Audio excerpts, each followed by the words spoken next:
Good morning, guys. This is Giovanni from Good Guys Drywall, and here we are at another house doing another water damage, but this one's a little bigger.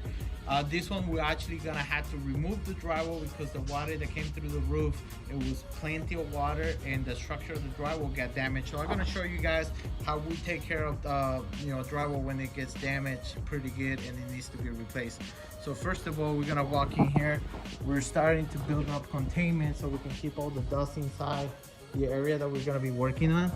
And as you can see right here, there's your drywall that got damaged. The drywall is sagging, so now we're gonna have to actually cut the drywall all the way around for free from the back this way. We're gonna cut it all out, and then we're gonna replace it with new drywall. We're gonna replace the insulation, replace the drywall, retexture, match it, paint the room, and make it like it never happened again.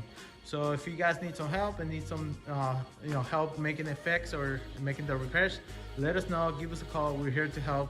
Let's make it happen. Woo!